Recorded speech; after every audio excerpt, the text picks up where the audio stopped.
As a tenant in Ontario, if you're not getting everything you're paying for, the Rental Tenancies Act says you may be entitled to what's called a rent abatement. A rent abatement is basically getting reimbursed some of the rent money that you've paid back due to a breach in the contract on the side of the landlord. The contract here refers to the rental lease, and Alicia Roper from West Toronto Community Legal Services explains that a lease can be written, verbal, or implied.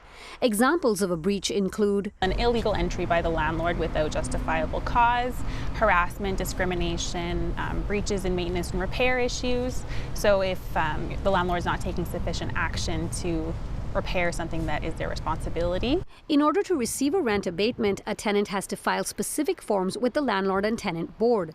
A T2 deals with tenants' rights and issues like harassment. A T6 is for maintenance or repair issues. And a lot of the times tenants are filing them jointly at the same time to make sure that they're covering all the issues. For example, cockroaches, like if you have a pest problem that doesn't really clearly fit into maintenance or repair or tenant rights. And so I usually suggest that people file both and just expect that the Landlord Tenant Board will address one of them. Tenants have up to a year to file for an abatement. Roper says tenants should ensure they have proof the landlord was made aware of the issues and any other evidence supporting their claims, including texts and emails.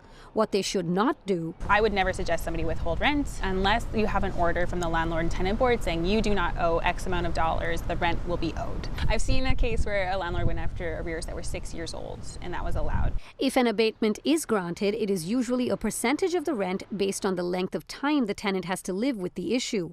The landlord's efforts to resolve the problem are also taken into account. If your fridge stopped working and the landlord ordered a new fridge and in the interim gave you a mini fridge, that would be kind of a reasonable reaction, and you might not get a lot of rent abatement for that. Right. But if there were other things like the fridge had been not working for a long time, the landlord didn't touch it, you asked several times, that might point towards a larger abatement. 100% rent abatement, so getting all of your rent back, is usually only reserved for times where you couldn't physically occupy the unit. Rent abatement is just one of the remedies available through filing a T2 or T6. Another solution a tenant can request is reimbursement of out-of-pocket expenses. We've got an explanation of that on our website, citynews.ca.